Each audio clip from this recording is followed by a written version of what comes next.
Muy buenos días para todos mis hermanos que están escuchándonos en esta mañana, que nos están viendo también. Quiero recordar la consigna que hemos tenido durante estas transmisiones en vivo. La iglesia no está cerrada, la iglesia está en su casa. Y me llama la atención cuando varias personas nos preguntan esto, ¿no? ¿Cuándo van a abrir la iglesia? Yo sé que es una expresión que la podemos tomar de diferentes formas, ¿no?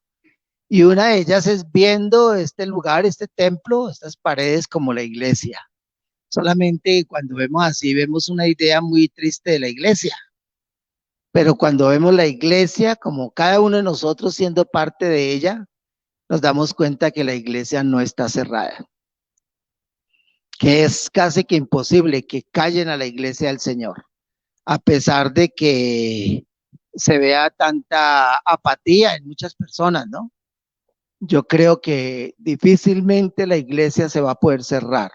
Y no se va a poder porque la palabra de Dios misma dice que las puertas del Hades no prevalecerán contra la iglesia del Señor.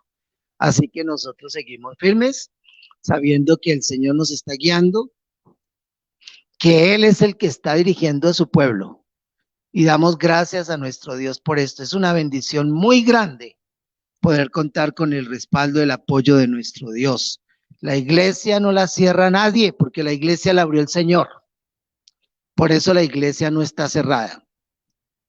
Y a través de todos estos medios, estas redes, lo que Dios ha dispuesto también, damos la honra y la gloria a nuestro Dios porque Él nos permite llegar hasta cada uno de ustedes. Y yo sé que muchos de ustedes están orando por nosotros. Yo sé que estamos en sus oraciones, que así como nosotros oramos por ustedes, también ustedes oran por nosotros. Animamos a la gente de nuestra congregación también para que se unan a nuestra transmisión. Se ha menguado un poquito la participación a través del live. Se ha menguado y yo sé que algunas personas no las hemos vuelto a ver por aquí, no sabemos qué pasa, pero les animamos y también les animamos a ustedes que están conectados con nosotros en esta mañana. Hagan una llamadita a esas personas, que ustedes mismos se dan cuenta quiénes están conectados y quiénes no. Hagan una llamadita para recordarles también, ¿no? Que es bien importante este tiempo. Cuando estábamos aquí presencial, habían muchos que se ausentaban, no venían por una cosa, por la otra, y ahora que estamos a través de esta nueva modalidad, digamos así, entonces también hay personas que se aíslan, que no se unen a nuestra transmisión. Así que les animamos mucho a estar con nosotros. Y quiero darles un anuncio que ya lo han visto ustedes a través del Facebook, a través del WhatsApp, y esta mañana lo han visto a través de la transmisión en las diapositivas que hemos puesto allí. Pero el día de mañana vamos a dar comienzo a un espacio también muy especial. Todos los lunes, solamente los lunes, a las 8:30 de la mañana, vamos a estar compartiendo un espacio devocional. Todos los lunes a las 8:30 de la mañana. Va a ser solamente por media hora. Así que si usted no se conecta a las 8:30, seguramente va a llegar tarde o si lo va a hacer más tarde va a aprovechar muy poquitico, porque solamente va a ser de media hora, de 8:30 a 9 de la mañana. Vamos a estar en este espacio. Y cada lunes vamos a tenerlo con alguno de nuestros hermanos que nos han estado colaborando también. Esto no va a ser un espacio que solamente uno de nosotros vamos a estar ahí, vamos a estar rotando ese espacio devocional y vamos a tener, miren, 30 minutos bien aprovechados, 30 minutos bien aprovechados porque vamos a tener un espacio de oración, vamos a tener un espacio de testimonio y vamos a tener un espacio de un devocional de unos 15 minuticos. Y sumando esto, el espacio de la oración, el espacio de testimonio, entonces nos va a dar media hora, 30 minutos nada más todos los lunes a las 8:30 de la mañana en vivo por nuestra página. Así que no esperen el enlace, sino usted métase a la página y busque ahí el en vivo. Y allí nos va a encontrar a las 8:30 de la mañana. Vamos a ser puntuales con esto, de 8:30 a 9 de la mañana. Media hora nada más. Cada lunes que lo hemos titulado Mi Semana con Dios. Así que todos son bienvenidos a partir de mañana. va a ser el inicio y que vayan tomando la dinámica de cómo va a ser esto y se conecten esa media horita con nosotros. Así que todos son bienvenidos. Alabamos el nombre del Señor por el tiempo que nos da y por esta oportunidad de estar alimentando el rebaño del Señor también. La iglesia es del Señor. Yo no quiero pasar por alto en esta mañana de recordar cuando mandamos anoche la publicidad, el recuerdo de la reunión esta mañana, animamos a la gente para que saludara con un texto de alabanza o de adoración. Algunas personas lo han hecho. La adoración y la alabanza es algo que está en el corazón de Dios y nosotros debemos hacerlo, de darle a Él lo que Él se merece. Así que yo quiero en esta mañana resaltar algunos de esos mensajes y las personas que saludaron con un texto como estos, y quiero recordar entonces en esta mañana algunos de ellos. Tenemos aquí a nuestra hermana Irma Acevedo. Dice: acerquémonos pues confiadamente al trono de la gracia para alcanzar misericordia y hallar gracia para el oportuno socorro. Este es uno de estos saludos. Encontramos aquí con palabras de adoración, de alabanza a nuestro Dios, glorificando su nombre juntos. También dice nuestra hermana Esperanza: mirad, bendecid a Jehová, vosotros todos los siervos de Jehová. Se encuentra en uno de los libros de los Salmos. Luz Elena dice: ¿quién puede ¿quién puede residir en tu santuario? ¿Quién puede habitar en tu santo monte? Esto está en el libro de los Salmos, ¿sí? Encontramos aquí más adelante otras personas, dice Erika y Manuela, dicen escribiendo aquí, saludando: Dios mío, eres tú. De madrugada te buscaré, mi alma tiene sed de ti, mi carne te anhela, en tierra seca y árida donde no hay aguas. El libro de los Salmos, otra vez, que nos ayuda a esto, ¿no? El pastor dice: salió del trono una voz que decía: alabad a nuestro Dios todos sus siervos, los que le teméis, así pequeños como grandes. Bendito sea el nombre del Señor. Nidia Rondón nos saluda citando un texto del libro de Isaías: Jehová, tú eres mi Dios, te exaltaré y alabaré tu nombre, porque has hecho maravillas, tus consejos antiguos son verdad y firmeza.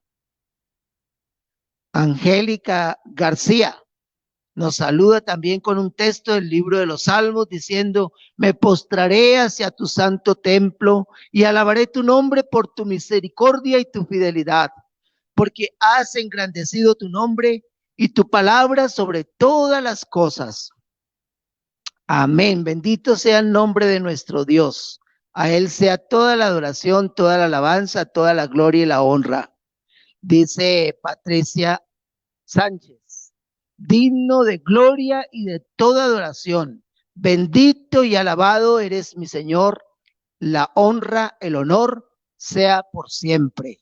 Bendito sea su nombre. Gloria a nuestro Dios.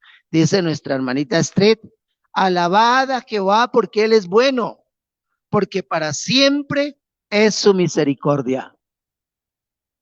Dice también otra persona, nos saluda aquí: alabad a Dios en su santuario, alabadle en la magnificencia de su firmamento, alabadle por sus proezas, alabadle conforme a la muchedumbre de su grandeza. Dice también Lina, nos saluda diciendo: Dios es fiel, incluso aunque nosotros seamos infieles, Él no se puede negar a Él mismo y continúa siendo fiel. Esa fidelidad nos sostiene a pesar de nosotros mismos. Nos insiste día a día. Bendito el nombre del Señor. Dice también nuestra hermanita Luzneri Rondón: todo lo que respira, alabe a Jehová. Aleluya. Del Salmo número 150.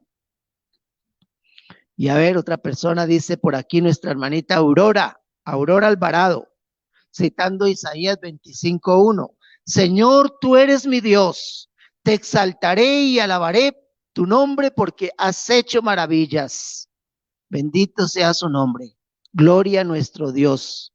Él es digno de toda la adoración, Él es digno de toda la gloria. A todas estas personas que se unen con este saludo, bendito es el nombre del Señor. Le clamamos a nuestro Dios por usted también y que el Señor le tenga realmente en su presencia, ayudándoles y guiándoles en todos sus caminos y en todo lo que tiene usted para hacer también durante esta semana. Gracias al Señor damos en esta hora. Entonces, ahora sí entremos a la meditación de la palabra de Dios. El domingo pasado también ya casi al final de la transmisión se nos cortó. Alcanzamos a conectarnos de nuevo para dar un saludito a la congregación. Prácticamente terminé con una idea que traía y no voy a entrar, voy a de pronto hacer un resumito nada más hoy, pero no voy a entrar a repetir eso. Entonces voy a conectar exactamente donde terminamos, donde se nos cortó la semana pasada. Sí, así que no se perdió nada. Vamos a continuar allí y esperamos que nos ayude todo esto para glorificar a nuestro Dios.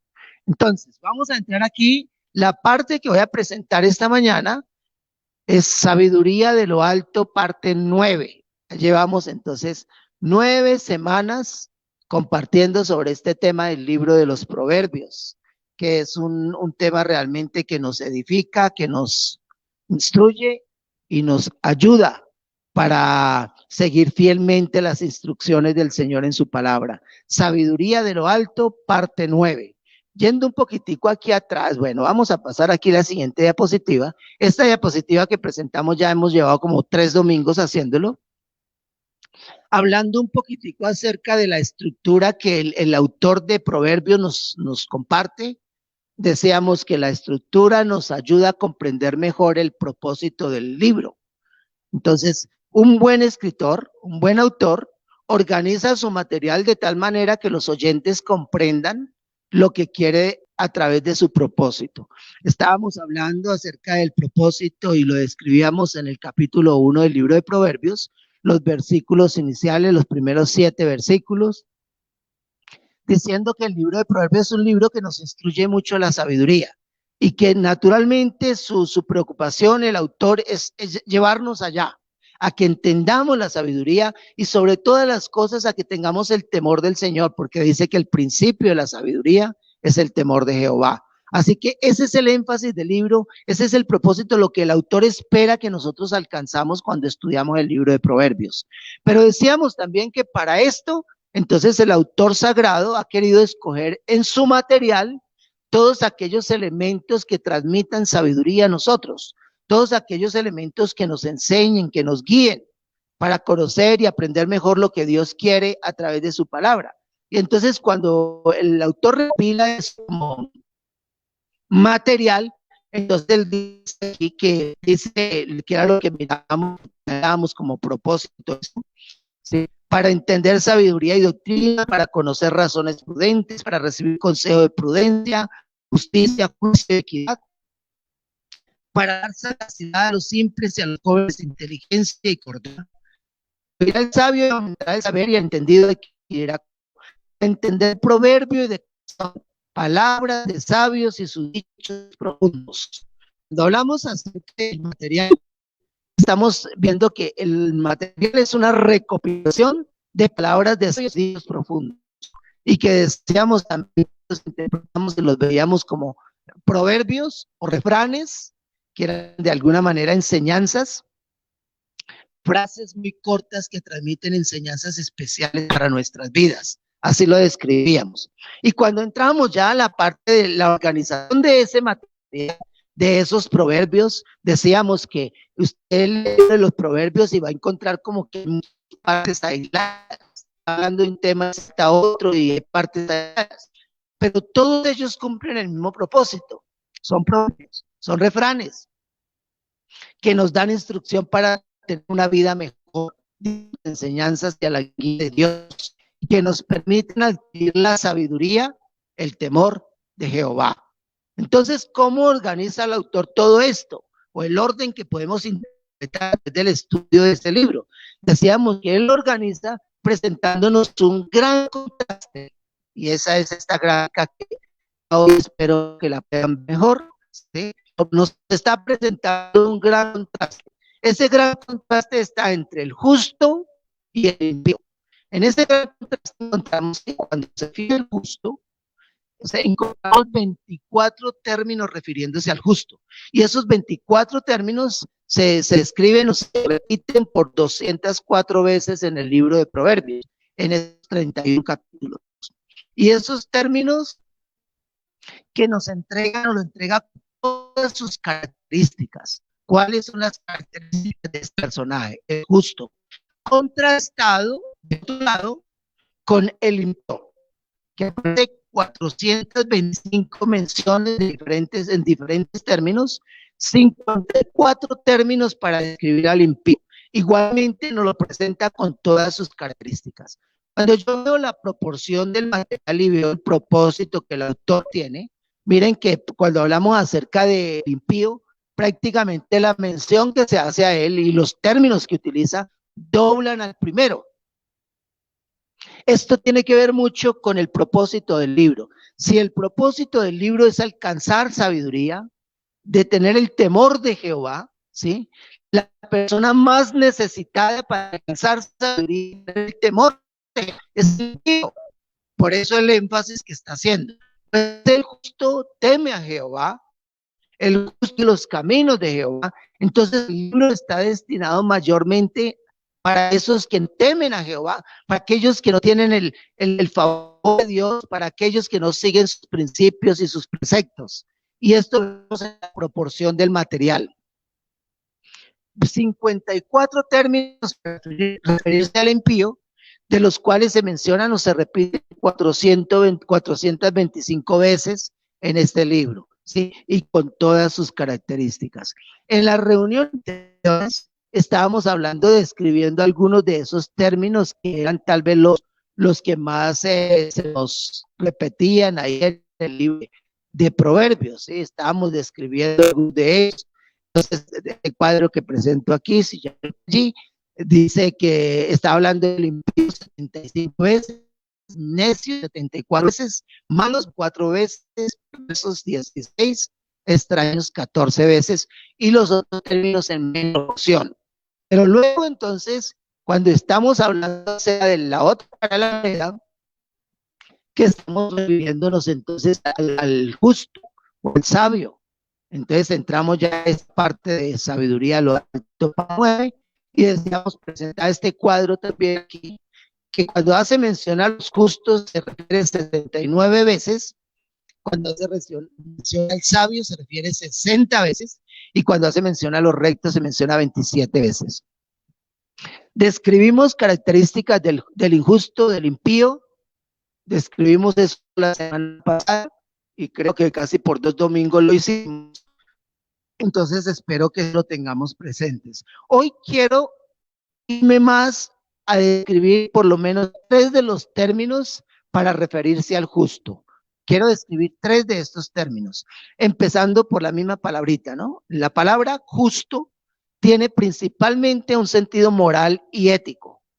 Nos cuesta tanto trabajo a veces cuando vemos esta descripción que nos habla Proverbios en su capítulo 14, el versículo 34. Proverbios 14, versículo 34 nos está hablando acerca de eso.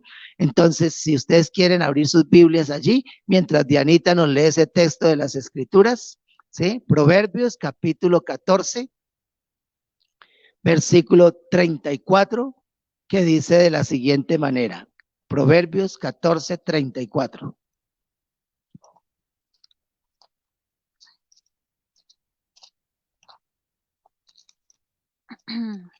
Proverbios 14, 34. Dice así: la justicia engrandece a la nación, mas el pecado es afrenta de las naciones. Era un texto que lo he mencionado mucho y que siempre que yo pienso en esto lo repito otra vez porque vale la pena mencionarlo, ¿sí? Que en el Palacio de Justicia, aquí nuestro colombiano, en la Plaza de Bolívar, hay un letrero allá en alto que dice una frase como esta, dice: colombianos, las armas nos han dado independencia, las leyes nos darán libertad. Esto dice la frase allá.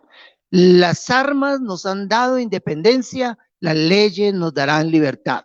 Y un comentario que he hecho respecto, ¿sí? Que es una lástima que desprecien las escrituras, las enseñanzas de la palabra de Dios. Cuando hablamos acerca del término justo, justicia, tiene un sentido ético, moral. Qué bueno que cabe una expresión como esa dijera ese texto, ¿no?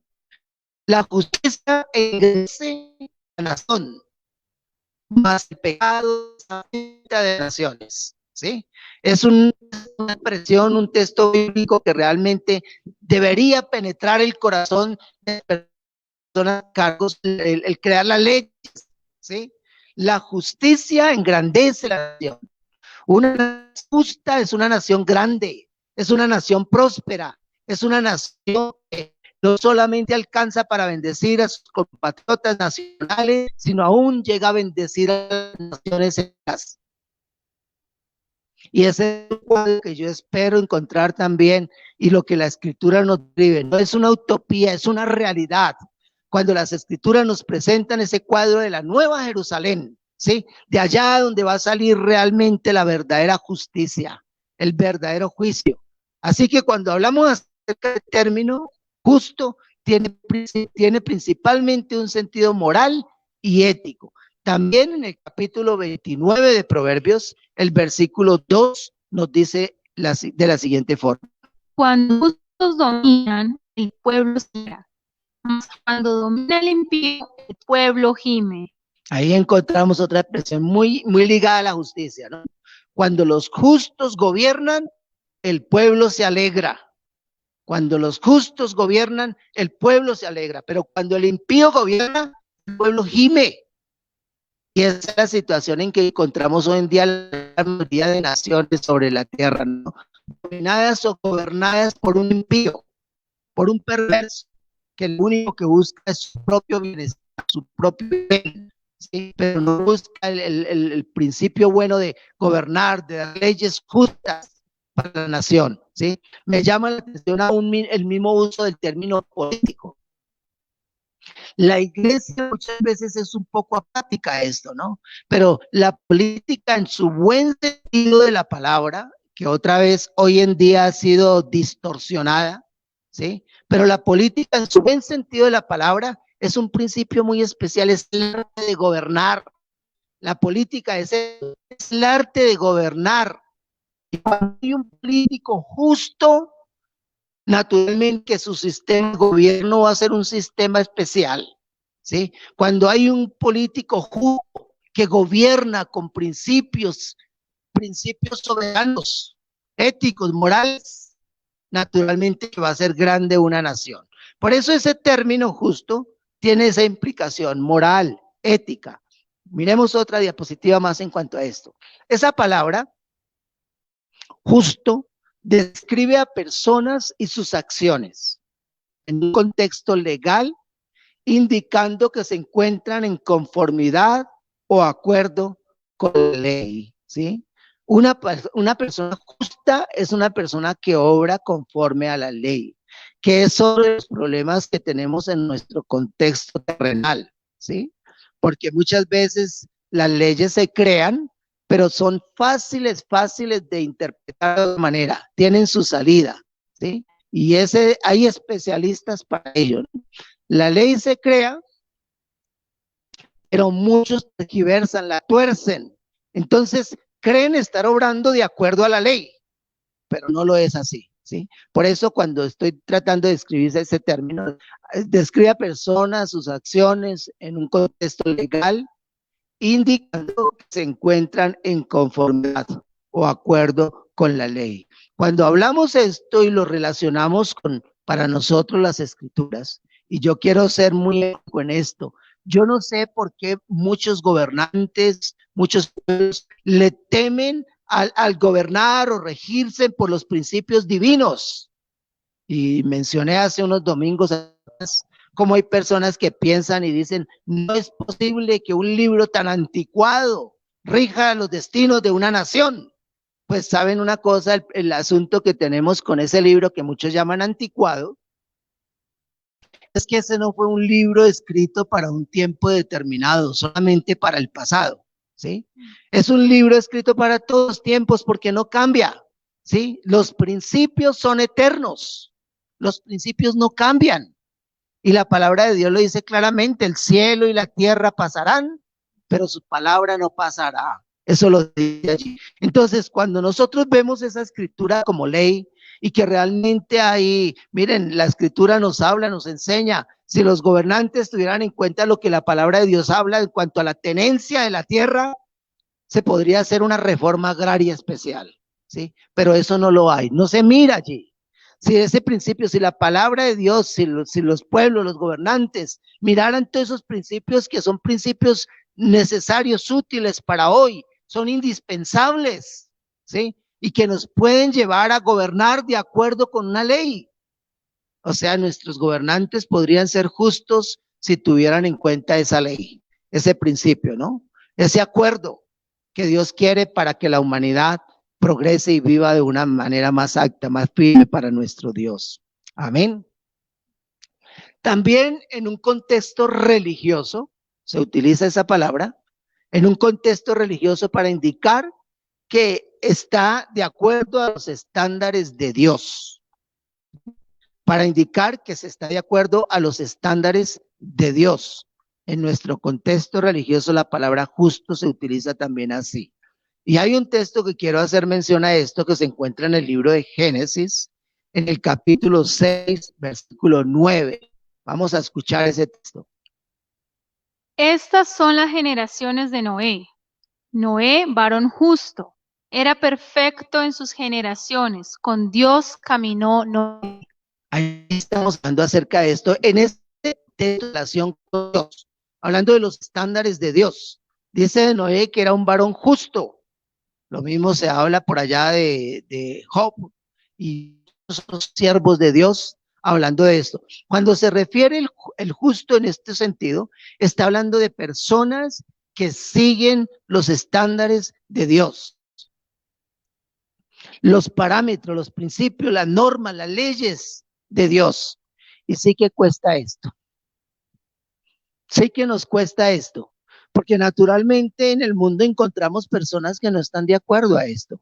Y ahora, cuando se habla de la justicia en ese sentido, me llama la atención como uno de los términos que describe esto en el Nuevo Testamento, es una palabra también que tiene que ver con lo mismo. Dice, justicia es todo aquello que está de acuerdo con Dios.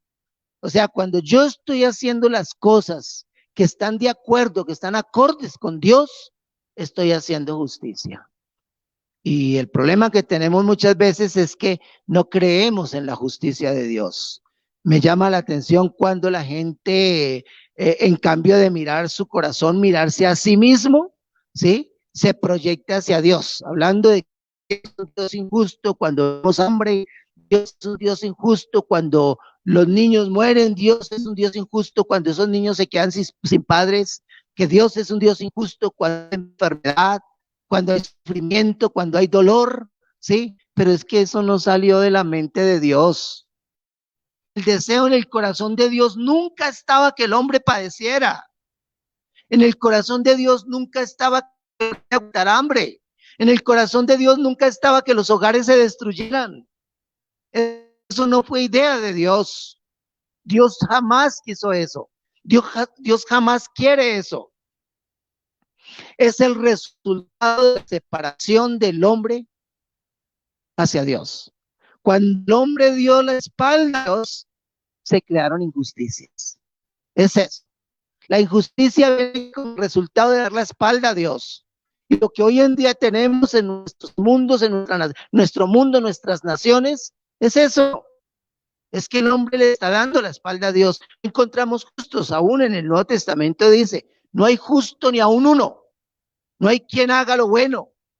Porque el corazón del hombre siempre lo llama a hacer totalmente lo opuesto, a desagradar a Dios, a llevarle la contraria a Dios, cuando Dios nos está dando los estándares, ¿no? Así que cuando hablamos de esta palabra también estamos hablando que es algo que está de acuerdo a esos estándares divinos, estándares de Dios. Podríamos resumir esto diciendo, en cuanto al tema de justicia, que es la persona totalmente opuesta de aquellos que rechazan a Dios y sus estándares de vida. Por eso estamos hablando de un gran contraste, ¿no? El justo está totalmente de un lado a aquella persona que rechaza los estándares divinos.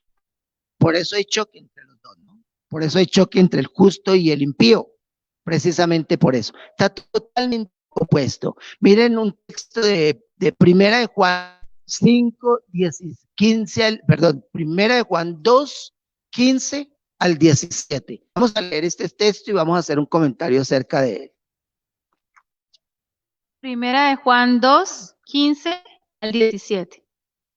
Dice así: no améis al mundo ni las cosas que están en el mundo. Si alguno ama al mundo, el amor del Padre no está en él. Porque todo lo que hay en el mundo, los deseos de la carne, los deseos de los ojos y la vanagloria de la vida, no proviene del Padre, sino del mundo. Y el mundo pasa y sus deseos, pero el que hace la voluntad de Dios permanece para siempre. Tenemos este texto que me llama la atención. Es un texto muy especial. ¿Y por qué lo cito en este momento? Cuando estoy hablando de esos contrastes, de aquellos que se oponen, que rechazan los estándares de Dios, encontramos aquí al apóstol haciendo un llamado. Dice, no améis el mundo ni las cosas que están en el mundo. Indudablemente que el autor sagrado está diciendo esto, no se está refiriendo al globo terráqueo en sí. Está refiriéndose más a los estándares, a la ética, a la manera de vida de los habitantes del globo terráqueo, ¿sí? El habitante general del globo terráqueo tiene una manera de pensar y el mismo escritor sagrado del libro de Proverbios lo describe allá en el libro de Eclesiastés, cuando dice, todo es vanidad, todo es pasajero. El impío generalmente trabaja por las cosas pasajeras, ¿sí? Cuando estamos hablando acerca de esto, y el escritor sagrado Salomón está refiriéndose a esto, no está diciendo que vanidad, no se utiliza la vanidad en el texto, en el contexto de algo malo. No está hablando de eso, no está diciendo que es malo, ¿sí? Muchas cosas que no podemos calificarlas como malas, pero simplemente el autor está diciendo que son cosas pasajeras.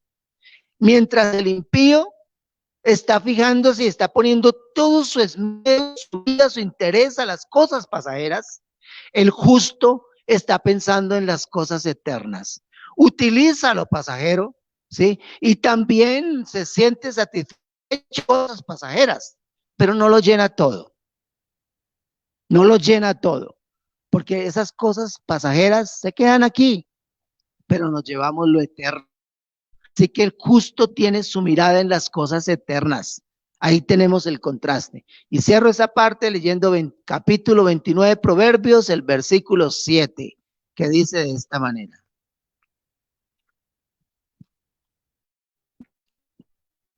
Proverbios 29. Conoce el justo la causa de los pobres, mas el impío no entiende sabiduría. Ahí encontramos otro texto bien importante. Por eso habla de cuando el justo gobierna, el pueblo se alegra, porque el justo sí conoce la causa de los pobres. Eso lo dice. Miren cómo es claro las escrituras. ¿Por qué este texto, este libro sagrado, no conviene a nuestros gobernantes? Porque pone el dedo en la llaga. Simplemente por eso. Porque ese libro sagrado pone el dedo en la llaga. Miren ese, conoce el justo la causa de los pobres, de los necesitados. Lo conoce, lo dice claramente, ¿no? Y por esa razón, nuestros gobernantes no les interesa esto, porque no les interesa conocer. A nuestros gobernantes, a todo nuestro sistema político y de políticos, el impío, el humilde, el pobre, el necesitado, solamente le interesa el momento del voto y nada más. Es el único momento que le interesa a esta persona. Además no le interesa. Pero el justo conoce su necesidad. Cerremos con esto, esta partecita del justo, ¿sí? Digamos que el texto es explicado con frecuencia a Dios, que es el estándar supremo usado para definir la justicia y la rectitud. Cuando se refiere a Dios, ¿no? Ese término es aplicado a Dios. Con él, cuando podríamos decir que Él es el justo, Dios es el justo, ¿sí? Él es el estándar supremo. Por eso mi punto de referencia no es otra persona. Mi punto de referencia no es otra persona. Cuando nuestro punto de referencia está en otra persona, nos decepcionamos, nos frustramos.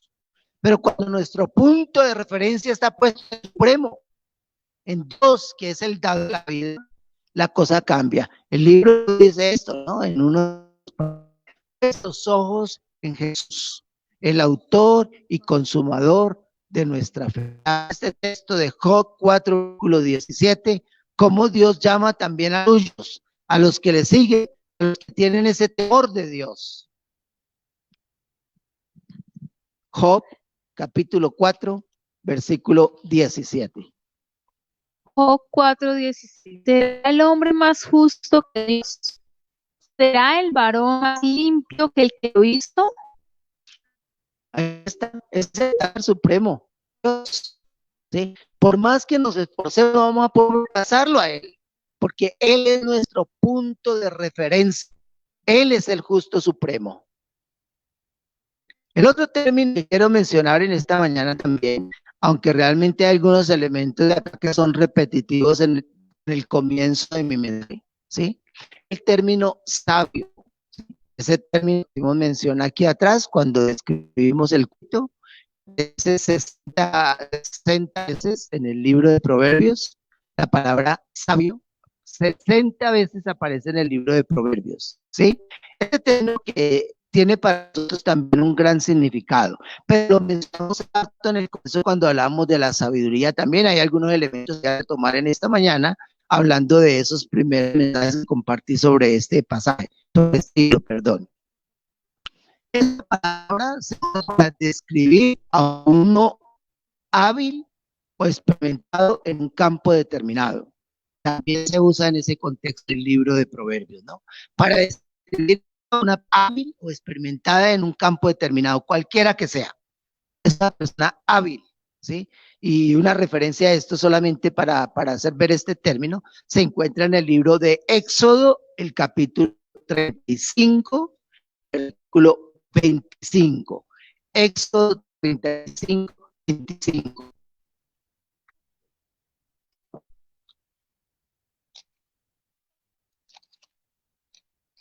Éxodo 35:25. Además, todas las mujeres son hilaban con sus manos y traían lo que habían hilado, azul, púrpura, carmesí o lino fino. Aquí está hablando de habilidad o experiencia en un campo determinado en el hilar. Ahí lo tengo. Este es un campo, ¿sí? Pero podríamos aplicarlo en muchos otros campos también, esa palabra de sabio, un sabio, alguien que tiene experiencia en un campo determinado. Naturalmente que la palabra misma tiene una connotación positiva, porque no podemos hablar de sabio una persona que tiene experiencia, una persona hábil, experimentada en maldad, ¿sí?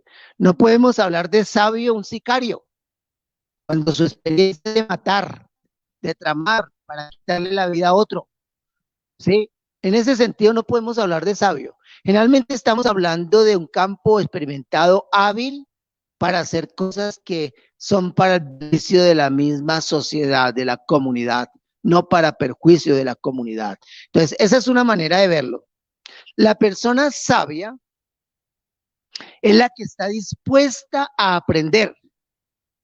Persona sabia es aquella que está dispuesta a aprender, ¿sí? Naturalmente, cuando encontramos una persona que se cierra para recibir instrucción, que se cierra para recibir consejo, otra vez hablamos en muchas facetas de la vida, no estamos hablando de una sola cosa, ¿sí? Es una persona ignorante, la que se cierra, pero puesto a esto, el que está dispuesto a recibir, que esto es otra vez lo que nos describe aquí el libro de Proverbios en sus primeros capítulos, ¿no? Cuando nos habla acerca de para qué está el libro de Proverbios, para qué ha sido dado el libro de Proverbios, y lo introduce en los primeros capítulos, el primer capítulo diciendo para entender sabiduría y doctrina, para conocer razones prudentes, para recibir consejo de prudencia, ¿sí? Para también tener sagacidad, ¿sí? Dar sagacidad, para entender proverbio, ¿sí? La persona que está dispuesta a captar esto, a recibir esto, es una persona sabia. Miremos algunos textos del libro de Proverbios. En Proverbios capítulo 1, versículo 5, el texto que acabamos de mencionar, 1:5. Oirá el sabio y aumentará el saber, y el entendido adquirirá consejo. Lo que me da a entender de que nunca tenemos la sabiduría a la perfección, que siempre estamos aprendiendo, siempre estamos aumentando la sabiduría. Nunca vamos a llegar al nivel de Dios, pero siempre estamos aumentando. Oirá el sabio y aumentará sabiduría, ¿sí? El versículo 9 del capítulo 9.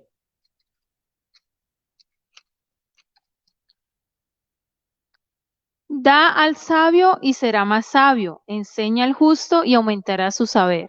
Más para más. Eso es un detalle que la Biblia lo repite muchas veces en diferentes estados o condiciones.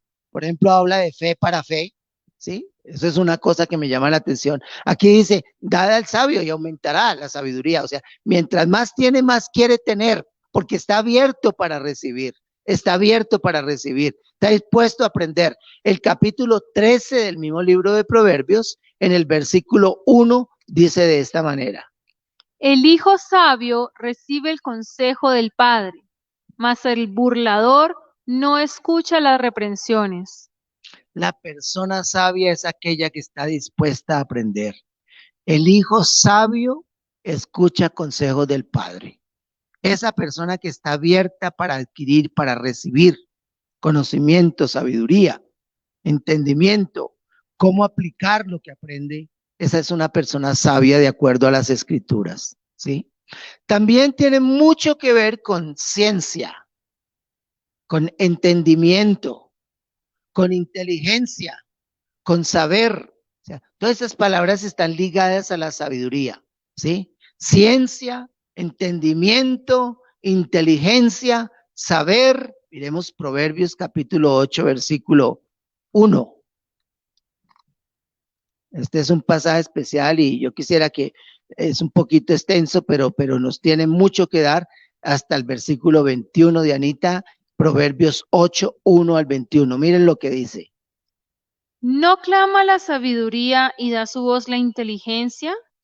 En las alturas junto al camino, a las encrucijadas de las veredas se para.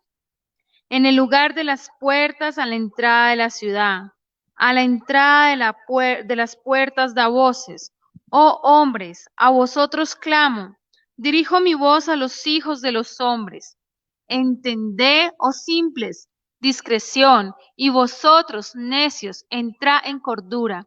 Oíd, porque hablaré cosas excelentes, y abriré mis labios para cosas rectas. Porque mi boca hablará verdad, y la impiedad abomina en mis labios. Justas son todas las razones de mi boca, no hay en ellas cosa perversa ni torcida. Todas ellas son rectas al que entiende, y razonables a los que han hallado sabiduría. Recibí mi enseñanza y no plata, y ciencia antes que el oro escogido, porque mejor es la sabiduría que las piedras preciosas, y todo cuanto se puede desear no es de compararse con ella. Yo, la sabiduría, habito con la cordura, y hallo la ciencia de los consejos. El temor de Jehová es aborrecer el mal, la soberbia y la arrogancia, el mal camino y la boca perversa aborrezco. Conmigo está el consejo y el buen juicio. Yo soy la inteligencia, mío es el poder. Por mí reinan los reyes y los príncipes determinan justicia. Por mí dominan los príncipes y todos los gobernadores juzgan la tierra. Yo amo a los que me aman y me hallan los que temprano me buscan. Las riquezas y la honra están conmigo, riquezas duraderas y justicia. Mejor es mi fruto que el oro y que el oro refinado, y mi rédito mejor que la plata escogida. Por vereda de justicia guiaré, por en medio de sendas de juicio, para hacer que los que me aman tengan su heredad y que yo llene sus tesoros. Hasta ahí la lectura. Miren que este pasaje, una de las cosas que resalto aquí en el pasaje es que está personificando a la sabiduría. Está personificando a la sabiduría. Y hay tanto detalle, aquí está hablando de inteligencia, de ciencia, de entendimiento, del saber, todos estos elementos que rodean la sabiduría y naturalmente que rodean al sabio. Llamo la atención el versículo 15 cuando dice, por mí reinan los reyes y los príncipes determinan justicia. Y es muy enfático en esto, ¿no? Por medio de la sabiduría se hace justicia, ¿sí? El versículo 18 dice, riquezas duraderas y justicia trae la sabiduría. El 20 dice, por vereda de justicia guiaré, por medio de sendas de juicio. Aquí cuando estamos hablando acerca entonces de este término, me parece que es bien importante el reconocer cuando estamos hablando de la sabiduría. ¿Por qué la insistencia del libro de Proverbios? O sea, no nos escondamos a él. Tomémoslo, aprendamos de él, los consejos que Dios quiere darnos en su palabra, recibámoslos y serán algo especial para nuestras vidas. Sin lugar a duda que cuando entramos por ese camino, por lo que el Señor nos está mostrando, es una dirección sabia, adecuada para nosotros entrar en lo que el Señor quiere que nosotros recibamos. En los primeros capítulos del libro de Proverbios, cuando estábamos hablando acerca de esto, hacíamos un contraste entre la sabiduría y la inteligencia.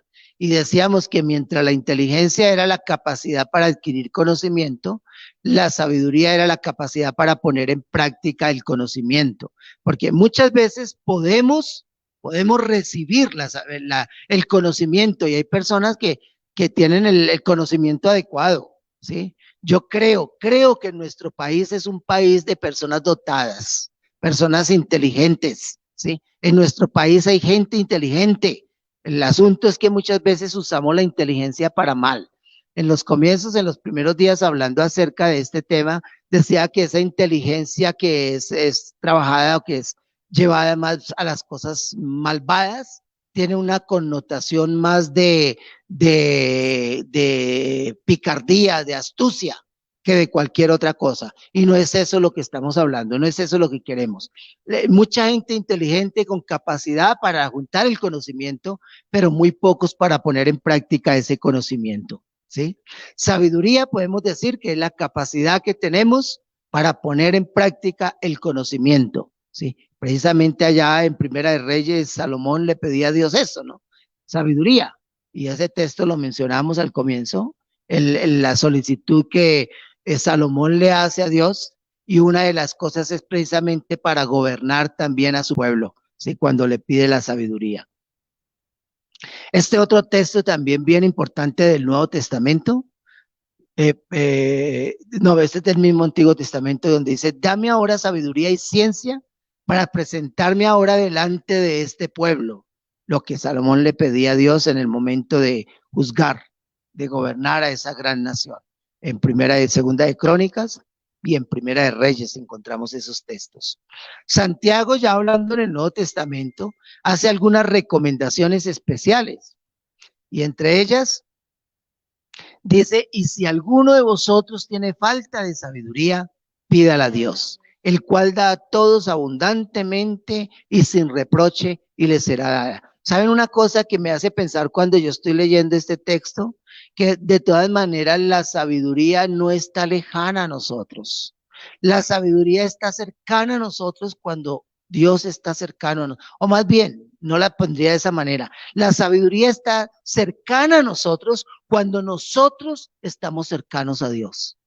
Porque Dios siempre quiere estar cercano a nosotros, ¿sí? La sabiduría está cercana a nosotros cuando nosotros estamos cercanos a Dios. Porque el texto lo dice, ¿no? Si alguno tiene falta de sabiduría, pídela a Dios, el cual dará a todos abundantemente y sin reproche, y les será dada. Ese es el texto de Santiago. Otra palabrita que quiero mencionar para cerrar en esta mañana es la palabra recto. Está de ese lado del contraste, de los justos. Pero cuando hablamos de la palabra recto, el significado, la impresión bíblica, es una persona íntegra, es una persona razonable, que entiende las cosas, ¿sí? Que puede darse cuenta de uno de los pasajes que leíamos en Proverbio, que entiende la necesidad del pobre, que entiende la necesidad del que verdaderamente está necesitado. Esa es una persona recta.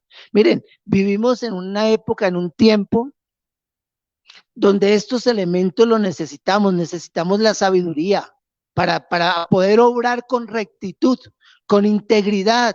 Yo no sé si a ustedes les ha pasado lo mismo que me ha pasado a mí cuando estamos frente a una persona que necesita nuestra ayuda.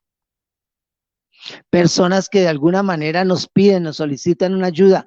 ¿Cuál es la mejor manera de ayudar? Vivimos en una sociedad que pareciera ser que la única ayuda es plata. Y aquí constantemente está llegando gente a pedir plata, plata, plata, todo el tiempo es plata. Aquí en las instalaciones de la iglesia llega gente y nos pregunta y llega para querer abrir la puerta, dice, necesito un consejo. Y esos son cuentos, su consejo solamente es deme, plata, plata, plata. Pero necesitamos la sabiduría para ver cómo podemos ayudar de la mejor manera. No siempre ayudar con plata es lo mejor, ¿sí?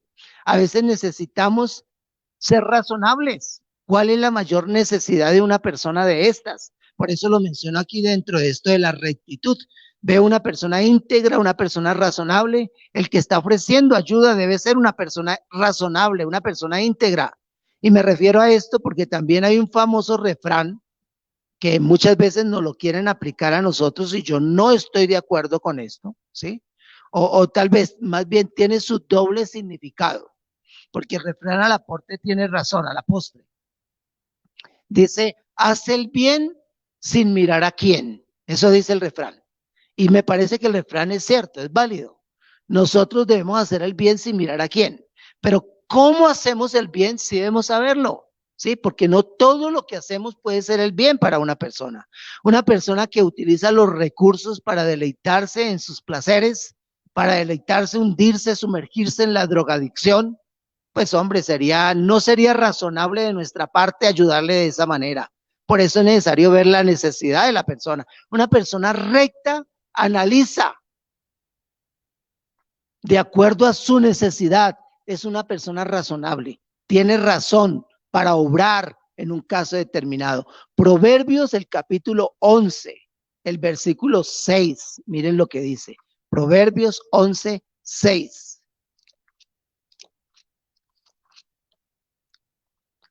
La justicia a los rectos los librará, mas los pecadores serán atrapados en su pecado. Miren cómo en esto se relacionan los términos entre sí, ¿no? La justicia, dice, con los rectos o a los rectos los librará. Menciona eso, ¿no? El versículo 11 también de ese capítulo 11. Por la bendición de los rectos, la ciudad será engrandecida, mas por la boca de los impíos será trastornada. Una vez más, todo esto tiene que ver con el gobierno de los pueblos. Por la boca de los rectos, sí, por la boca de los rectos, la ciudad será trastornada. No, como dice, sí. Por la boca de los rectos, impíos será trastornada y por la bendición de los rectos engrandecida. Por la bendición de los rectos, la ciudad será engrandecida. ¿Sí? El capítulo 16, versículo 17. Proverbios 16, 17. El camino de los rectos se aparta del mal, su vida guarda el que guarda su camino. El camino de los rectos se aparta del mal, ¿sí? Otra vez, cuando habla del recto, está hablando de esta persona, una persona íntegra, una persona razonable, una persona que se sabe parar en su sitio, en su lugar. Qué bueno relacionarnos con este tipo de personas. Qué bueno es encontrar a estos. Yo tengo una diapositiva ahí a propósito porque tiene que ver mucho con uno de los males que está acabando a nuestras naciones, ¿sí? El tema de la corrupción. el tema de la corrupción, ¿sí? Naturalmente, cuando hablamos de la corrupción no hay rectitud. Nuestros gobernantes, todos hablan en contra de la corrupción. Todos hablan en contra de la corrupción, pero no se hace nada, participan de la corrupción. A mí me llamó mucho la atención en una de las oportunidades que tuve de una de mis salidas internacionales, estando en Alemania. Yo compartí un poquito acerca de la situación contextual de nuestra nación. Y en uno de esas compartir, hablaba yo acerca de que en nuestro país, decía, Colombia tiene un problema muy serio. Ante el mundo entero se ha vendido la imagen del tema del narcotráfico, el tema de la guerrilla, todo esto es la imagen que se vende ante afuera, ¿sí? Pero yo decía, para mí realmente el problema más grande que vivimos en Colombia es la corrupción, que se vive a todo nivel. No hablamos solamente de la parte política, hablamos del deporte, en el deporte hay corrupción, hablamos del tema religioso, en el tema religioso hay corrupción. ¿Por qué estamos tan desprestigiados las iglesias y los pastores? Porque hay muchos que llamándose pastores son corruptos, por esa sencilla razón. Y cuando hablan la gente de esto me toca agachar la cabeza porque encontramos muchos pastores corruptos, encontramos sacerdotes corruptos. El tema no es el nombre de la religión, el tema está en el corazón del hombre. Y yo compartí acerca de ese problema de la corrupción. Y alguna persona que estaba escuchando mi charla ya en Alemania, al terminar la reunión se me acercó y me dijo, yo soy una de las personas que trabajó en la construcción del metro de Medellín, ya hace años atrás. Dice, yo fui una de las personas que trabajó en la construcción del metro de Medellín, un alemán, no era un colombiano, sino era un alemán, ¿sí? Me dice, trabajé en la construcción del metro de Medellín. Y me decía, con el dinero que se hizo el metro de la ciudad de Medellín, se hubiera hecho el metro para 10 ciudades más de Colombia. En otras palabras, ¿cuánto se robaron? ¿Sí? Eso nada más nos da una proporción. Él dando crédito a las palabras que yo estaba diciendo del problema de la corrupción en Colombia, ¿sí?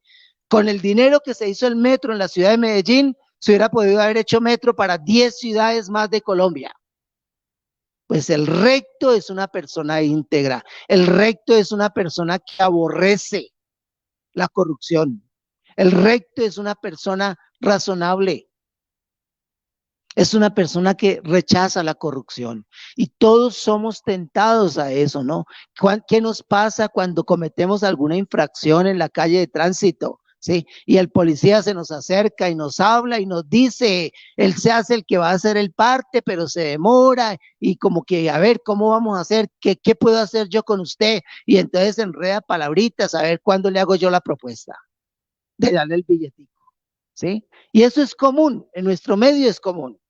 A mí me pararon una vez yendo hacia una población cercana de acá. Me pararon, me pidieron la herramienta del carro, lo tenía todo, empezó a pedirme una cosa y otra y tenía todo y no hallaba por dónde hacerme mal el agente de tránsito, ¿sí? Y cuando por fin, para él supuestamente vio mi tarjeta de propiedad y había un poquitico que al momento de hacer la laminación de la tarjeta, le cortaron un poquitico que no alcanzó a cortar letras ni nada de eso. Y el policía me puso problema por eso, ¿sí? Y entonces, como no podía por ningún otro lado, me puso problemas por eso. Y finalmente, entonces me insinuó de una manera muy sutil que le diera dinero para dejarme ir. Cuando me dijo eso, mis pelos se me pusieron de punta, ¿sí? Y le dije yo en estos términos a él, mire, aunque usted me pida 5 centavos para entregarme mis papeles y dejarme ir, no le voy a dar 5 centavos, llévese mi carro. Así le contesté yo a él, ¿sí? Y él inmediatamente reaccionó, me dijo, no, no, no, yo no le estoy diciendo eso, yo no le estoy diciendo eso. Y le dije, bueno, por si acaso, por si acaso. Pero es muy fácil que caigamos en eso, ¿sí? En el tema de la corrupción, en el dar dinero para soborno, ¿sí? Es muy fácil. Creyentes hablan acerca de eso, ¿sí? Creyentes hablan acerca de eso. Pero el recto es una persona íntegra, es una persona razonable, que donde se le ponga va a obrar. Naturalmente, esto viene como consecuencia de conocer al Señor, conocer a nuestro Dios. Más frecuentemente significa correcto en un sentido ético, emocional, a los ojos de Dios o a los ojos de las personas. Una persona recta es una persona correcta, es una persona que hace lo justo. Y ahí cito este pasaje de Éxodo 15, 26. Con esta partecita concluimos aquí. Pasaje Éxodo 15, 26, que dice de esta manera.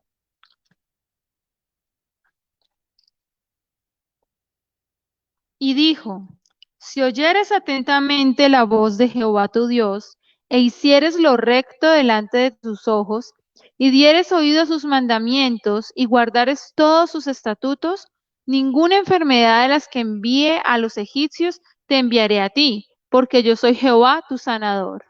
El recto se favorece aún del mal, que viene de la pestilencia, de lo que viene que nos acompaña en nuestras naciones. El recto aún de eso se favorece. Y como si fuera un poco, Job capítulo 1, versículo 8. Es un pasaje tan muy conocido que siempre levanta mucha polémica y todo esto. Job capítulo 1, el versículo 8, que dice de esta manera. Y Jehová dijo a Satanás, ¿no has considerado a mi siervo Job, que no hay otro como él en la tierra? Varón perfecto y recto, temeroso de Dios y apartado del mal. Persona que está dispuesta a ordenar sus caminos cuando está equivocado. Eso es una persona recta. Aquella que está dispuesta a ordenar sus caminos cuando está equivocada. Tengo el pasaje de 2 Samuel cuando a David se le descubrió su pecado con Betsabé, que Dios envía a un profeta, el profeta Natán, para confrontarlo, y después de la confrontación David dice, pequé contra Jehová, pequé contra Jehová. Reconoce su pecado, reconoce su falta, reconoce cuando está equivocado. Y David estuvo dispuesto a corregir sus pasos, sus caminos, cuando se dio cuenta que estaba equivocado. Proverbios 21, 29. Proverbios 21, 29 también habla algo que tiene que ver mucho con esto. El hombre impío endurece su rostro, mas el recto ordena sus caminos. El hombre impío endurece su rostro, pero el recto endereza sus caminos. Hay un gran contraste en el libro de Proverbios entre el impío y el sabio. El sabio es una persona recta, que está dispuesta a corregir sus pasos, sus caminos, cuando se da cuenta que va por el camino equivocado. Usted se puede hacer un examen así. Yo me puedo hacer un examen así. Si estamos en el camino recto, si somos rectos, si somos de personas sabias delante de Dios y estamos dispuestos a enderezar nuestro camino. Terminemos ahí por hoy. Démosle gracias al Señor y les espero para el próximo domingo. Padre, te damos gracias porque tú has sido fiel. Gracias por esa palabra que día a día tú nos das, por el libro de Proverbios que orienta nuestro caminar. Gracias, ayúdanos, danos la fuerza para seguirlo, danos la fuerza para obedecerlo, para caminar contigo, Señor, para temerte a ti, Señor. En tus manos pongo a cada uno de los oyentes, los que nos están viendo en esta mañana. Yo sé que hay muchos que luchan también con dificultades, con debilidades, Señor, y que solamente tú puedes fortalecer. Bendito tu nombre por los siglos de los siglos. Amén. Mis amados hermanos, les invito para el próximo domingo, en punto de las 10:30 de la mañana, que estaremos nuevamente aquí, porque la iglesia no está cerrada, la iglesia está en su casa. Dios les bendiga y nos veremos el próximo domingo, mañana a las 8:30 de la mañana, en Una Semana con Dios. A las 8 de la mañana.